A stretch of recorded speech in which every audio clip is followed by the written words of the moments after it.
በኑሮ ሂደት ውስጥ ከሰዎች ጋር ጥል ውስጥ ገብቶ መውጣት አንዱ የህይወት ክፍል ቢሆንም አንዳንዴ ጥል ውስጥ የሚያጋጥሙን ሰዎች ግን አፈር ደች አብልተው አዋርደው አለፍ ሲልም ደግሞ ከባድ እስከ ሞት ድረስ የሚያደርስ ጉዳት ላይ የሚጥሉ አደገኛና ጨካኝ ሰዎች ሆነው ይገኛሉ። ነፍሱን ይማረውና ክቡር ዶክተር ጥላሁን ገሰሰ አቅምን አውቆ መኖር ጥሩ ነው ብሎ የዘፈነው ከነዚህ አይነት ሰዎች ጋር ለሚሳፈጡት ሳይሆን አይቀርም። በምንም ሁኔታ ውስጥ ከነዚህ ሰዎች ጋር የመገናኘት እድሉ ቢያጋጥማችሁ አንገት ደፍቶ ማለፍ ነው እንጂ ምንም አይነት ንትርክ ውስጥ መግባት አያስፈልግም። እነዚህ የዓለማችን ጠንካራ ፈጣንና አደገኛ የሚባሉ ሞት ያማረው ካልሆነ በስተቀር አጠገባቸው የማይደርስባቸው አስገራሚ ሰዎች እነማን ናቸው የሚለው ጉዳይ የዛሬው ቪዲዮ መዳረሻችን ይሆናል። አብራችሁን ቆዩ።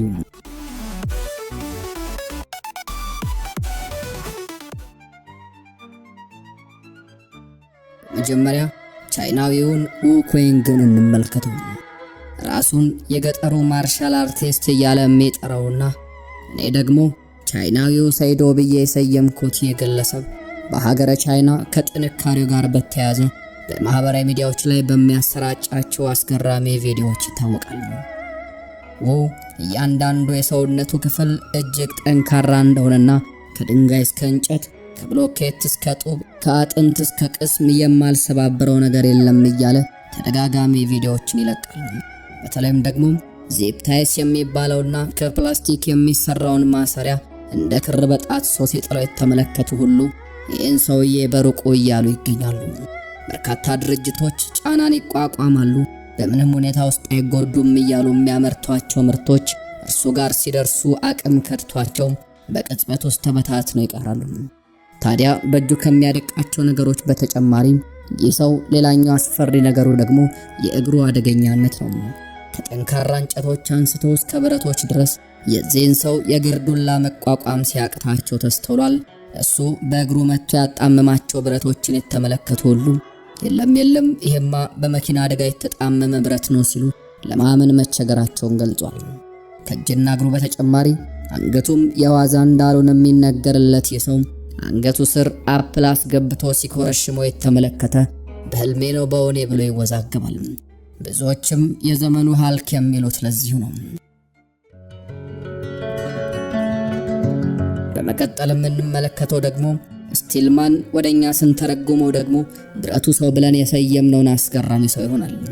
ብዙዎቻችን በልጅነታችን ስታድጉ ምን መሆን ትፈልጋላችሁ ስንባል ዶክተርና ኢንጂነር ብንልም ይህ ሰው ግን ሳድግ የዓለማችን ጠንካራው ሰው መሆን ነው የምፈልገው እያለ ነበር ያደገው።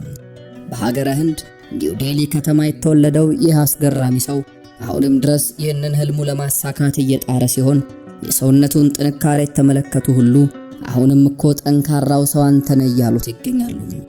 አመንዲብ ሲን የሚባለው ይህ ግለሰብ ሰውነቱን በማዳበር ዓመታትን ያሳለፈ ሲሆን በማርሻል አርት ስልጠና ውስጥም እንዳለፈ ይነገርለታል። እጅግ ጠንካራ የሆነው ሰውነቱ የትኛውንም ህመም የሚቋቋም ሲሆን በተለያዩ መድረኮች የሚያቀርባቸው ትርኢቶችም የዚህ ማሳያ ናቸው። ሰውነቱ ላይ ብሎኬት እያፈረሱ ወፍራም ሰው ላይ እየዘለለ 150 ፓውንድ የሚመዝን ሰውን በጥርሱ ብቻ እያነሳ ለተመለከተው ብረቱ ሰው የሚል ቅጽል ስምን ለምን እንደተሰጠው በግልጽ ይረዳል። አመንዲብ ሲን አሁን ላይ 50 የዓለም ሪከርዶችን በስሙ ማስመዝገብ የቻለ ሲሆን በዩኤፍሲ ፍልሚያዎችም ላይ ለመወዳደር እቅድ እንዳለው ይነገራል።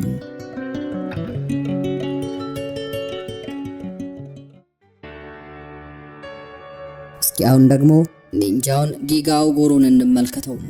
ራሱን ኒንጃ እያለ የሚጠራው ኡጉሩ በስፖርት በዳበረው ሰውነቱ ላይ አስገራሚ የማርሻል አርት እንቅስቃሴዎችን ሲያደርግ ለምን ራሱን ኒንጃ እያለ እንደሚጠራ ግልጽ ይሆናል። ወላጆቹ ገና በልጅነቱ የማርሻል አርት ትምህርት ቤቶችን እንዲማር ቢያስመዘግቡትም እሱ ግን ከማርሻል አርት ተሻግሬ ካራቴና ቦክስ እንዲሁም ደግሞ ሌሎች ስፖርቶች ላይ በመራቀቅ አስደናቂ የስፖርት ሰው መሆን እችላለሁ ብሎ ያንኑ ማሳካት ችሏል። እንደ ስሙ ኒንጃ መሆን እንዲሁ ቀላል የሚባል ነገር አይደለም። ክፉና መጥፎ የሚባሉ ሰዎችን ለስራቸው ተገቢውን ዋጋ ከመስጠት አልፎ የተለያዩ አስገራሚ ነገሮችን መስራት የሚጠበቅበት ኡጉሩ ህልሙን በሚገባ አሳዶ ያዘ እውነተኛ ኒንጃ ለመሆን በቅቷል። ከካራቴና ማርሻል አርት በተጨማሪ በጂምናስቲክም አስደናቂ ብቃት ያለው ኡጉሩ የተለያዩ የፍልሚያ ስልቶችን በማዳበር የዓለማችን አስፈሪ ሰዎች ዝርዝር ውስጥ ስሙን ማካተት ችሏል። ኡጉሩ እንደሚለው ከሆነ የሰው ልጅ ሰውነት ያለ ገደብ ከሰራና አይቻልም የሚባለውን እሳቤ ከቀበረ ለማመን የሚከብዱ እስከዛሬ ያልተለመዱና አይቻልም የሚባሉ ነገሮችን በቀላሉ መፈጸም ይችላል። ለኛ ገደብ የሚባል ነገር የለም፣ የምንገድበው ራሳችንን ሲል በተደጋጋሚ ይደመጣል። ዛፍና የኮንክሪት ወለልን እንደ ቀልድ በቡጢ እየነረተ ሲጫወት ከኒንጃነት የተሻገረ አቅም እንዳለው ያስመሰክራል። ስለ አስፈሪው ኒንጃ ስለ ኡጉሩ ይህን ያክል ካልን አሁን ደግሞ የእውነተኛው ዓለምን ኦንግባክ እንመልከተው። በብዙዎች ዘንድ ሕይወት ጥበብን ማስመሰል ነው በሚል አባባል ይስማማሉ። ብዙ ፊልሞች ላይ የምናያቸው ነገሮች በእውነተኛው ዓለም ሲከሰቱ መመልከታችን ደግሞ ለዚሁ መሰረት ነው። ብዙዎቻችን በተለይም የዘጠናዎቹ ትውልዶች ከማንዘነጋቸው ፊልሞች መሃል ኦንግባክ ዋነኛው ነው። ታዲያ በዚህ ፊልም ላይ ተዋናዩ በተለያዩ ቅንብሮችና ቴክኒኮች ታግዞ የሚያሳያቸውን እንቅስቃሴዎች በእውነተኛው ዓለም እየተገበረ የሚገኘው ይህ ወጣት የዓለማችን አደገኛ ሰዎች ዝርዝር ውስጥ የተካተተውም በዚሁ ብቃቱ ነው። ለፍልሚያ የሚመርጠው መንገድ እጅግ ፈጣን እንቅስቃሴና አደገኛ የሚባሉ ምቶችን መሰንዘር ሲሆን ከሁሉም በላይ ደግሞ ፊልሙም ላይ ዝነኛ የሆነውን የክንድ ምት በእውነተኛው ዓለም ሲሰነዝር ማሳየቱ በርካቶችን በአግራሞት እጃቸውን በአፋቸው እንዲጭኑ አስገድዷል። እጅግ ጠንካራ እጅና እግር ያለው ይህ ወጣት የኮኮናት ፍሬን በአንድ ምት ያፈርሳል፣ ብሎኬትን ዱቄት ያደርጋል፣ ብረት ለማጣመም አንዴ ብቻ መሰንዘር ይበቃዋል። እንዲሁም እግሩን ከቁመቱ በላይ ማንሳት ይችላል። በሱ በትር የተገነደሱ ዛፎችን በብዛት መቁጠር አስቸጋሪ ነው። ቅጽል ስሙንም ጸረ አረንጓዴ ልማት ማለት እንችላለን።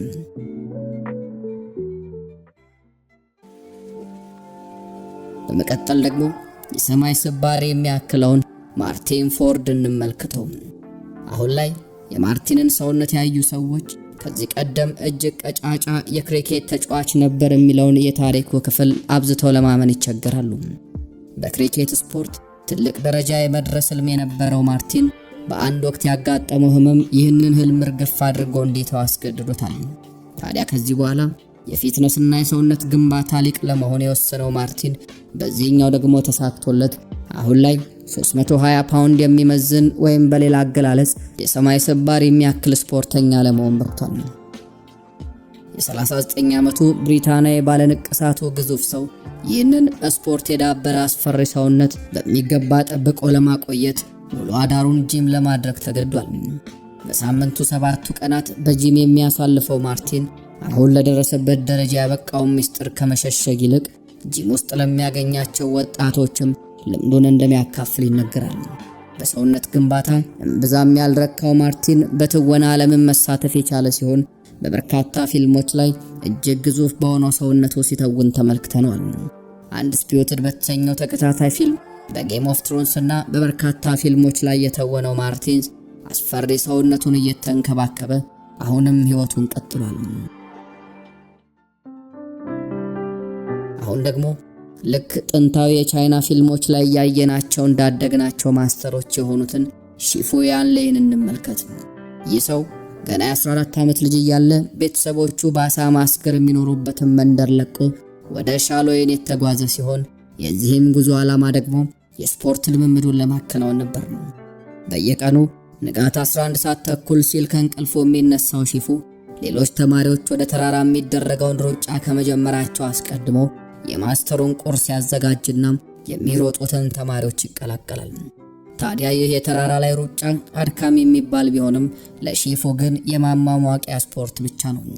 ከሩጫው መልስ ሰዓታትን በተለያዩ ስፖርቶች የሚያሳልፍ ሲሆን በአንድ ጣት ብቻ ያለማቋረጥ የሚሰራ ፑሻፕና የተለያዩ የፍልሚያ ልምምዶችን ዘወትር በሺፉ ቀናት ውስጥ የሚያልፉ ስፖርቶች ናቸው። ያለፉትን 3 አስርት ዓመታት ሰውነቱን በስፖርት እያጎለበተ የኖረው ሺፉ ጥንታዊ የሚባሉ የቻይና ስፖርታዊ ልምምዶችን በስፋት ሰርቷል። እነዚህ ጥንታዊ የሚባሉ የቻይና እንቅስቃሴዎች በብዛት መንፈስና ስሜት ላይ ትኩረት የሚያደርጉ ሲሆን ሺፉ በእነዚህ እንቅስቃሴዎች የተነሳ ሰውነቱ በብረትም ሆነ በትልቅ ድንጋዮች ሲመታ ህመም እንዳይሰማው አስችሎታል። አሁን 48 ዓመቱ ላይ የሚገኘው ሺፉ ለሌት 11 ሰዓት ተኩል የመነሳት ልምዱ ቀጥሏል። በሌሊት ተነስቶ በየቀኑ ከቁርስ በፊት ከ7 እስከ 8 ማይል ይሮጣል። ከዛም ከባባድ የሚባሉ የሰውነት ማጎልበቻ ስፖርቶችን ይሰራል። ይህን በስፖርት የመነነ ቻይናዊ መሳፈጥ የሚያስከፍለውን ዋጋ በቀላሉ መገመት ይቻላል።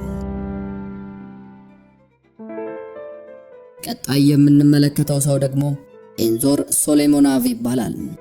ብዙዎች የዚህን ሰው ሰውነት ከተመለከቱ በኋላ የሆሊውድ አክተሩ ድዌይን ጆንሰን ወንድም ነው ወይ ብለው ለመጠየቅ ይገደዳሉ።